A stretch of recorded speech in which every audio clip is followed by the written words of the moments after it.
we thought that we were creating a common foundational identity which will be used by many departments, and therefore all the departments should be happy because everyone is struggling to eliminate duplicates and fakes from their databases.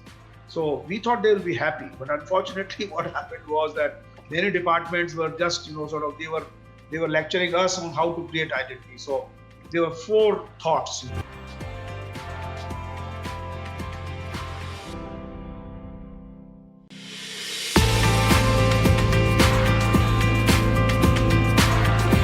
Welcome to Prime Venture Partners Podcast, a podcast for entrepreneurs looking to build and grow their startups. Learn about uncommon strategies and common traps from makers and doers of startup ecosystem.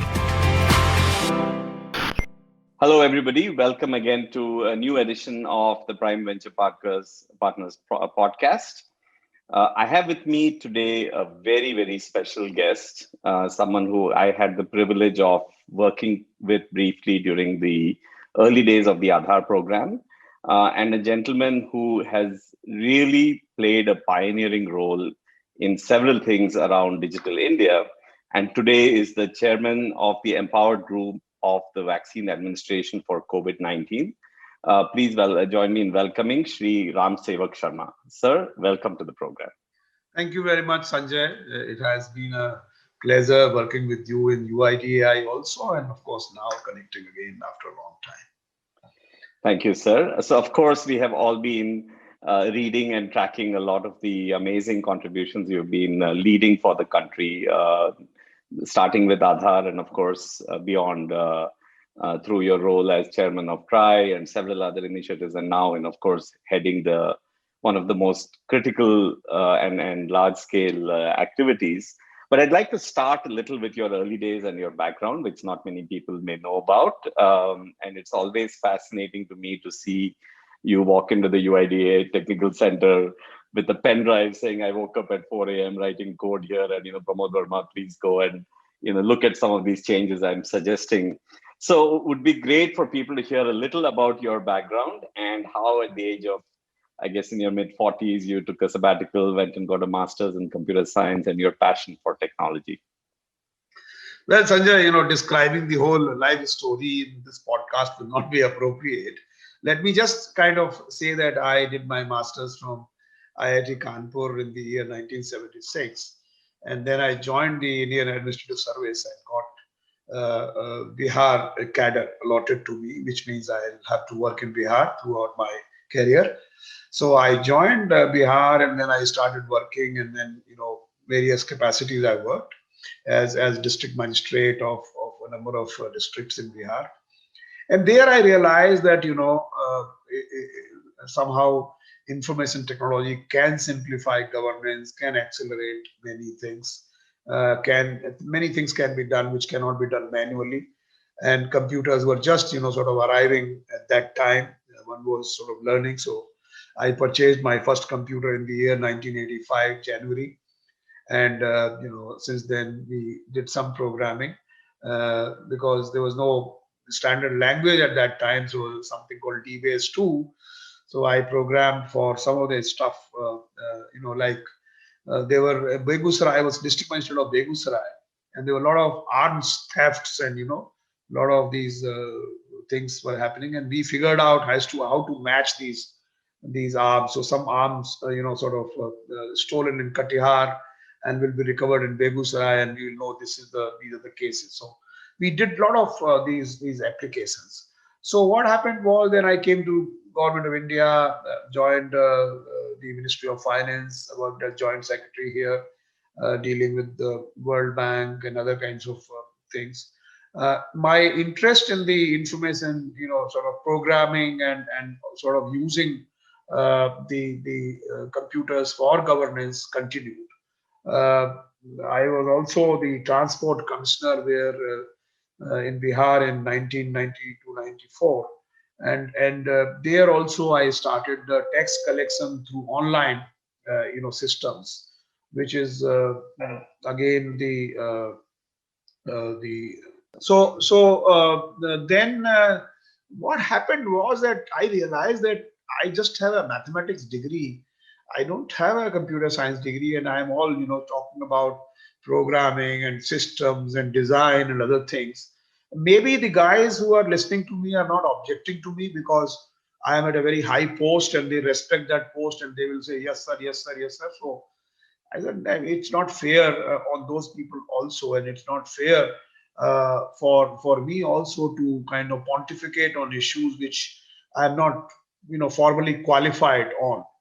And as because I had a lot of interest in the learning the disciplines, so I said, why don't I take a sabbatical and go and do my master's in computer science.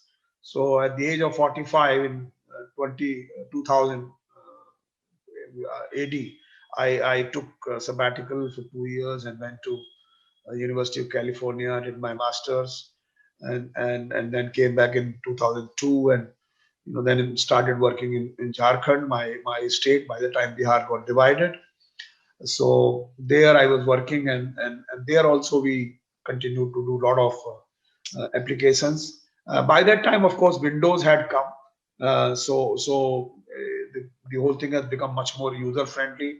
Computers also penetrated the administrative hierarchy, and then it became easy, and so we did registration, for example, we did commercial taxes, we did municipal tax collection, municipal administration, uh, personnel management, multiple things we did. And out of 7 years that I was there, from 2002 to 2009, I actually did a lot of these governance reforms using technology. And of course, in 2009, I joined Aadhaar. It was called UIDI then. Of course, Aadhaar, the name came much later. You are aware of that. Absolutely. Yeah. Wonderful. No, wonderful, because this is the backstory that very few people understand and appreciate from people who are working in the government. And it was a revelation to me when we worked together at Aadhaar or UID that you were also so deeply technical and passionate about it. And I think that rubbed off on the whole team as well quite a bit. So let's fast forward a little bit to Aadhaar, sir.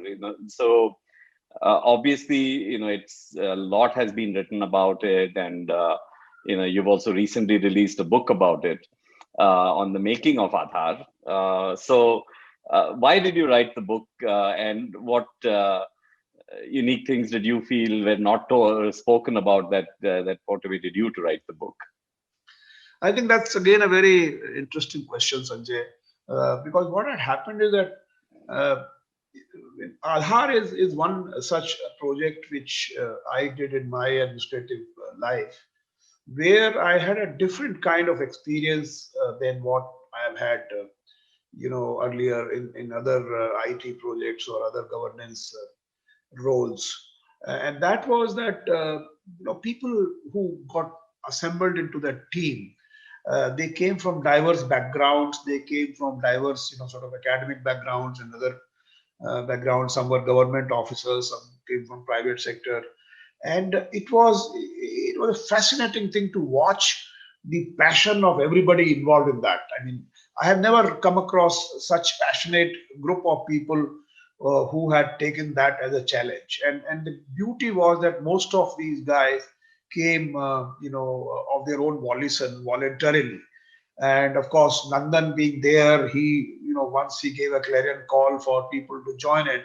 There are a lot of people who joined as volunteers, as sabbaticals, and so it was a fascinating kind of group.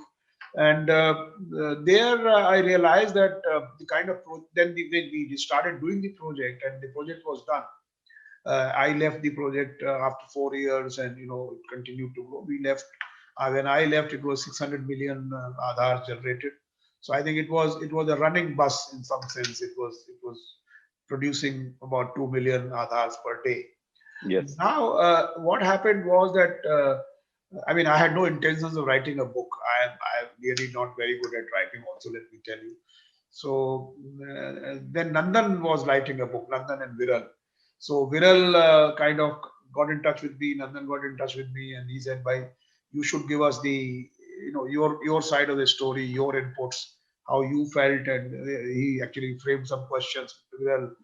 and I gave copious, sort of answers and many pages, because I also felt very excited that Nandan is writing the book, and I'm sure the whole story of Aadhaar will be revealed there.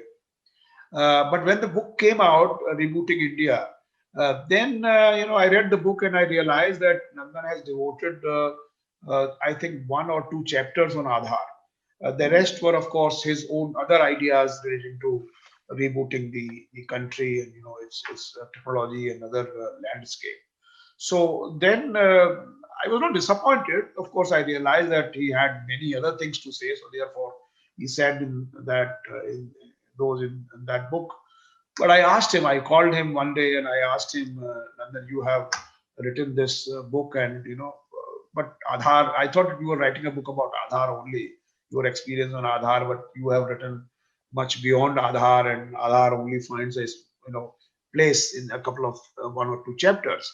So he said, "Yeah, Ram Sewak, I was not, the primary purpose is not to write about Aadhaar. Primary purpose is to generally what are the ideas which can sort of quick start the transformation in the country, or transformational ideas which I have." So I just said that, if you have not written, should I write? And he said, yeah, sure, absolutely. You must write that, and I'm sure it will be much better. And I said, you will write the foreword for the book. So he said, yes, I'll do that. I promise to you. So that's where I started. Then I also realized that a number of books, one by Shankar Iyer and a couple of other books, have also been written, some very critical books on Aadhaar. So, but they are not really they are either written to kind of describe what Aadhaar is or to criticize what Aadhaar is. And so I thought that I will write a book as to how we experience the project itself, how we experience the doing of Aadhaar, so making of Aadhaar in that sense. And the idea was to actually tell the world that, look, if you want to do large scale IT projects in the government, these are some of the lessons which we must learn. So essentially, our kind of experience and the lessons coming out of that experience is actually the book is all about. It is not to defend Aadhaar. It's not my story in Aadhaar. It's basically the collective story of all of us, including you, who actually contributed to making of Aadhaar. And then what were the basic principles which made Aadhaar a successful project. Wonderful. So let's talk a little bit about Aadhaar itself, sir. Obviously, I think the way it has evolved is probably something that at the time when you got started in 2009 would have probably been at best a dream, assuming everything went well in hindsight. What surprised you sort of positively, and what were some of the things that you thought would happen easily but didn't happen, and were kind of surprises in that sense? One is, of course, that when we sat down, it was easy to say that one should have unique identities for people, and the name of the authority itself was made Unique Identification Authority of India. Now, whether unique is an adjective to authority or to the identification, I've never been able to figure it out even today. But the uniqueness was the overarching theme of the thing. And then we realized, when we started sort of studying the issue, then we realized that uniqueness, how we can achieve uniqueness in a population of 1 billion plus.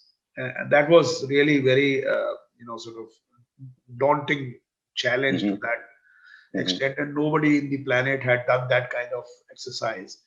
And obviously, the only way we could do that was essentially the biometrics, because that's the only unique feature nature has provided to the man.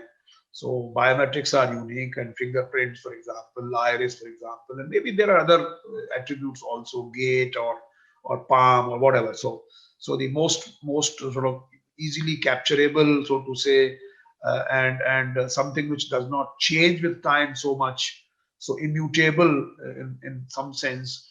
So these we kind of geared on towards the fingerprints and iris. Iris was also a big battle because people were not willing to I do that. Fingerprints, everybody understood, but iris people didn't understand, and they were not willing to allow capture of iris because they said it would be very costly. The machines to capture were not there. So one was this whole issue of how to structure the project, how to do the project, in a technological sense. So, but what surprised was that there were a lot of allies for the project. For example, Mr. Pranab Mukherjee, late Sri Pranab Mukherjee, he was the finance minister at that time.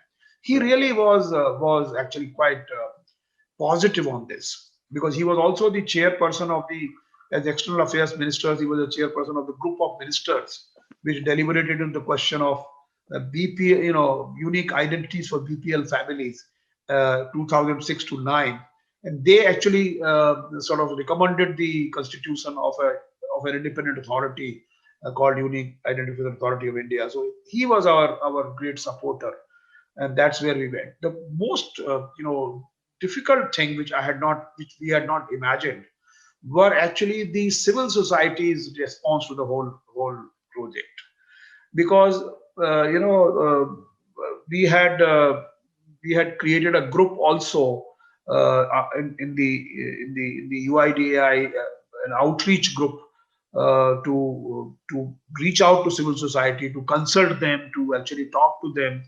And our whole idea was this is a project which is an inclusive project, a project for development, project to provide identity to those who did not have one, and because of lack of identity, they were not able to access the services or any formal system. They were not able to open a bank account. So these are some of the debilitating factors which identity had, and we thought that the civil society groups, the NGOs, they will be our greatest allies, in the sense that they are the ones who are for poor, who are for marginalized, and who want them to be helped.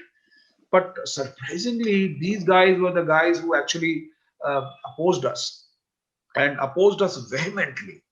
So the opposition came from generally four sort of corners. One were those guys who said that this project will provide citizenship to Bangladeshis. All the Bangladeshis will become Indian citizens by getting Aadhaar. And we were very clear. The government also had given us a mandate that you will create an identity for residents of India. So we were only, creating an identification that X is X. We were not even, connecting citizenship with that. So citizenship is also not an attribute of Aadhaar. Aadhaar is in fact the world's, first eligibility-less identity without eligibility. So we basically, doing that. So one was this group. Another was a group who said that, it will lead to huge amount of exclusion. So people will not be able to get ration, people will not be able to bank account because their biometrics will not authenticate and stuff like that. That was another part. Third were the surveillance walas. They were said that Aadhaar will create a surveillance infrastructure. So these were some of the guys who basically, were opposed, and that was quite surprising to us because we thought that they will be our supporters. So that's one part. Again, there was also, surprising because we thought that we were creating a common foundational identity which will be used by many departments, and therefore all the departments should be happy because everyone is struggling to eliminate duplicates and fakes from their databases. So we thought they will be happy, but unfortunately, what happened was that many departments were just, they were lecturing us on how to create identity. So there were four thoughts. One thought was that this has already been done. Why are you doing identity? It's already a done thing. You have all kinds of identity of voter ID card, you have ration card, you have driving license, you have passports and everything. So why do you want to have another identity card? That's one group. Another was that it's not worth doing. So basically, you are investing so much of money, and it will not serve any purpose. I mean, what advantage will it bring about? And especially when you are not giving any entitlement to them. You are saying, I will just create identity, and you will not be entitled for anything due to this identity. So why the hell should I have this, accept that identity which does not give me anything? So it's not worth doing. The third thought was that it is impossible to do. And there were many fellows who were, saying, no, it's just not possible to have uniqueness in 1.3 billion. There were some professors in the university. There were some social scientists also who joined the bandwagon. They gave before the parliamentary standing committee that there will be 15% duplicates in this whole thing, and it will be just you will be this they'll be just sink into duplicates, sea of duplicates, as they say. So everybody, and there was some Professor Moss or Ross, I am forgetting the name, who also gave us this statement that you can't do with this. So the third idea was, and many people were in the government were also saying you can't do this. And the fourth one was that you have no authority to do it. So the Home Ministry and the NPR and everybody was saying, look, identity is something which is done by Home Ministry, Interior Ministry. It's a security issue. You are nobody in that part. You are an attached office of planning commission. What have you got to do with identity? So the four thoughts, it has already been done. It's not worth doing. It can't be done, and you have no authority to do it. So these four thoughts we continuously kind of were bombarded with. So that was quite surprising for us. Got it.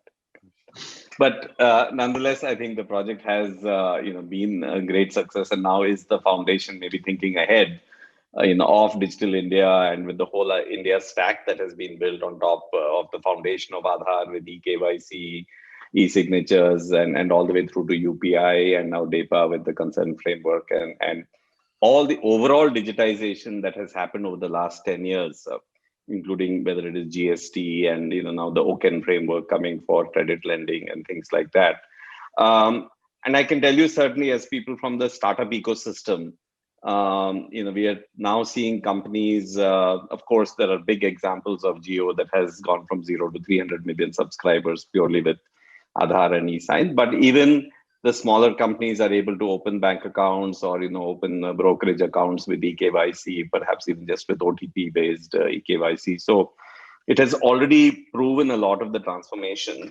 But looking at it from an entrepreneur's perspective, the next 5 years, let's say, right, or 5 to 10 years, where we are expecting massive transformation in India and a huge GDP growth through digitization as a vehicle for inclusive growth. What would you see as some really exciting opportunities that you would advise entrepreneurs to tackle?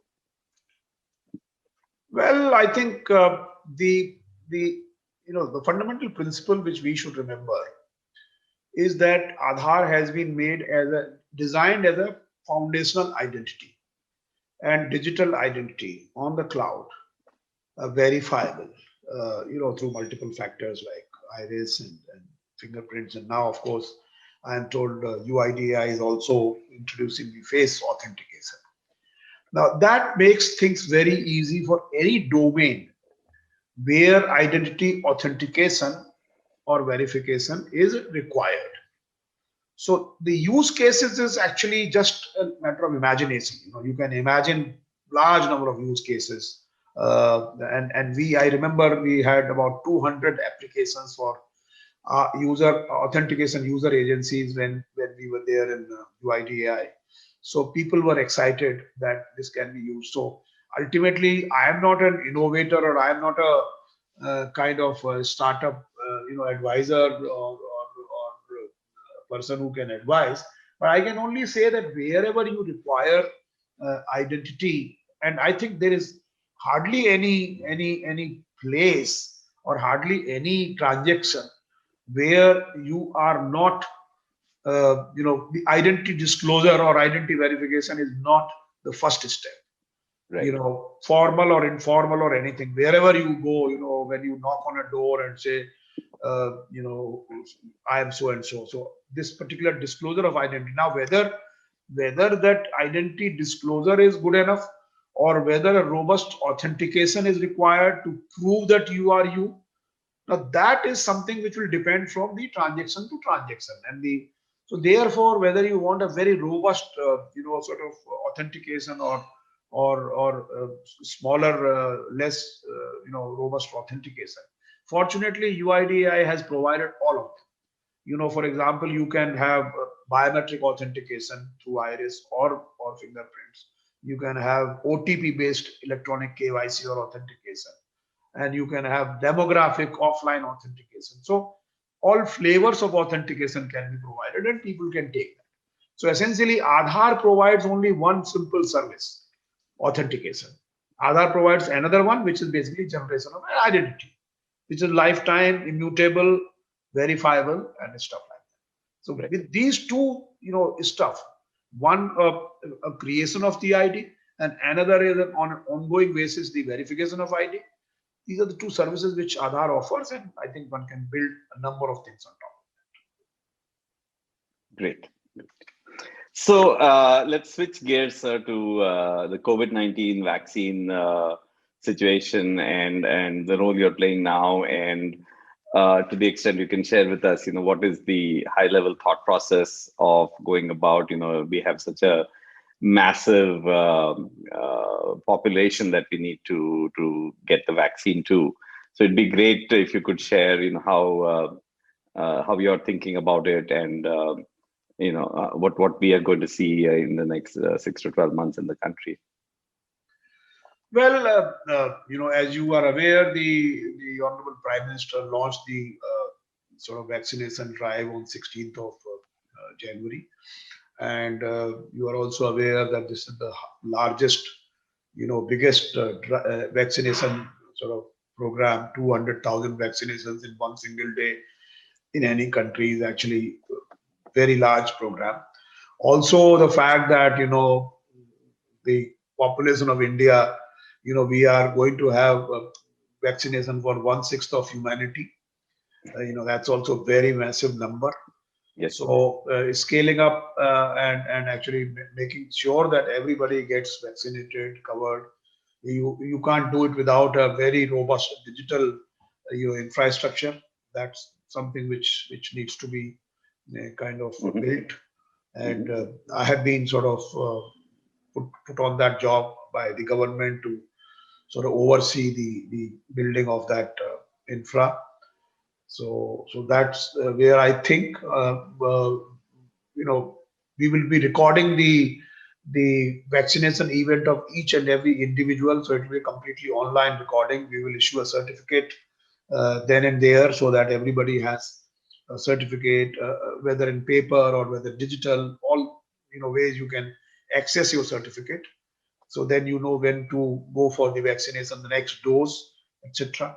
So that's something which we will be doing. With regard to the speed, it will depend on the availability of vaccination, and then how do we prioritize the people who are going to be vaccinated. So, for example, in this phase, we are covering the health workers and the frontline workers like police, army, and security forces, and other people, transport, and other parts.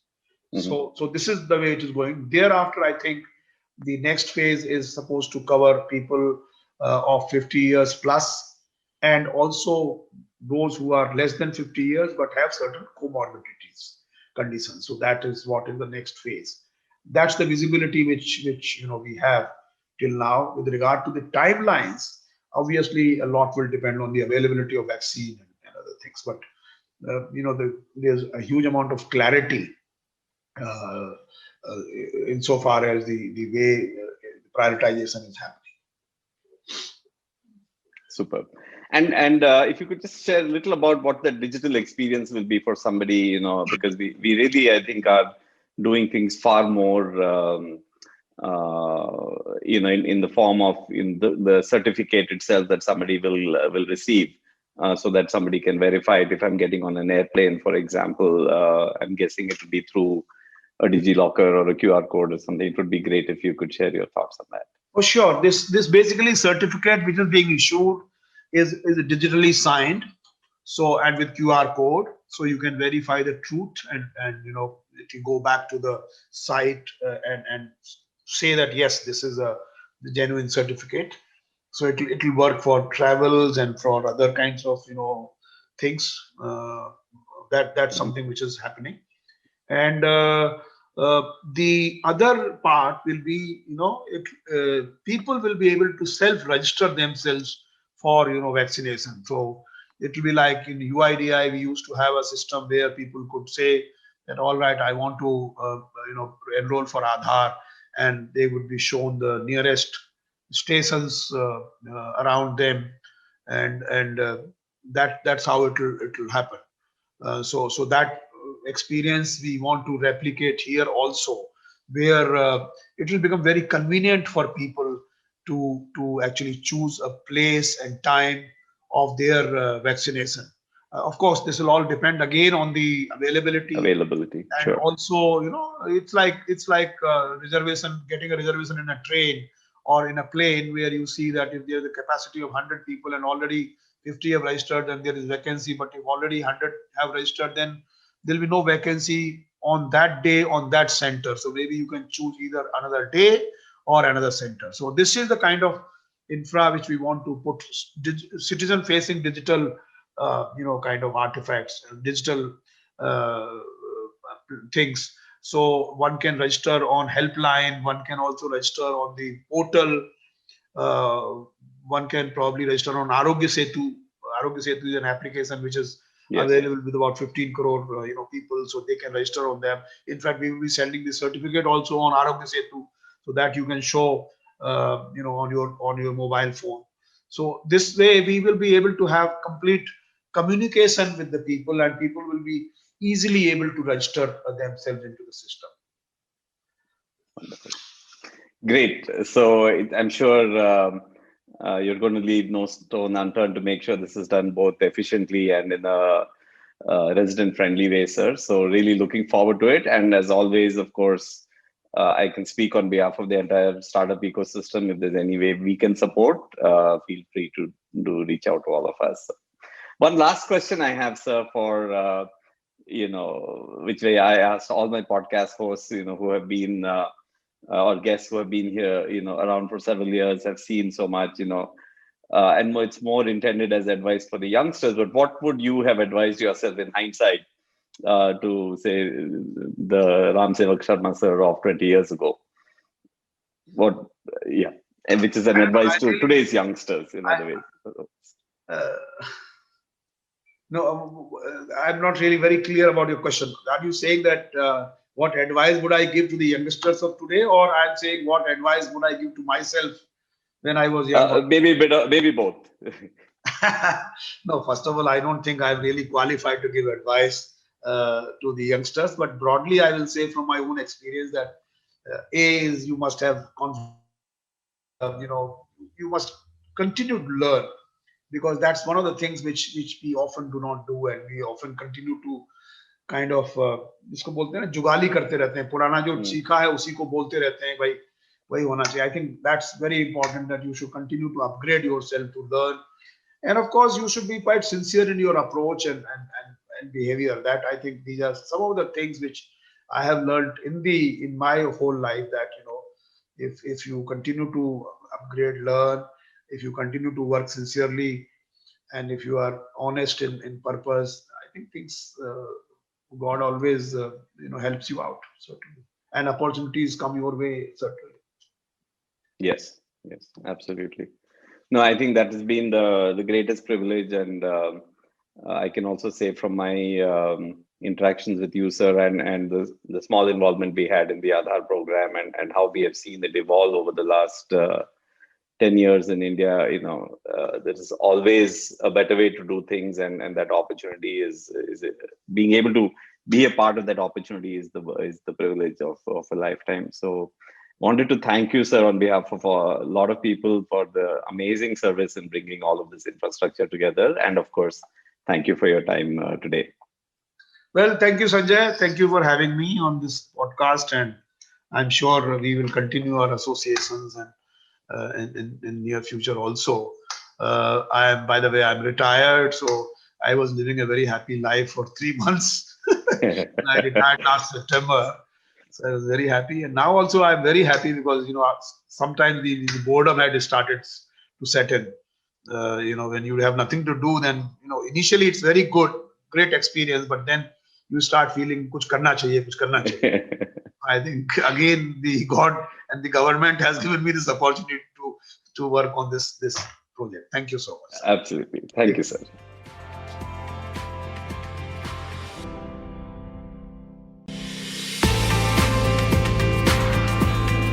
Listeners, thank you for listening to this episode of the podcast. Subscribe now on your favorite podcast app for free, and you'll be the first one to know when new episodes are available. Just search for Prime Venture Partners Podcast in Apple Podcast, Spotify, Castbox, or however you get your podcasts. Then hit subscribe. And if you have enjoyed the show, we would be really grateful if you leave us a review on Apple Podcast. To read the full transcript, find the link in the show notes.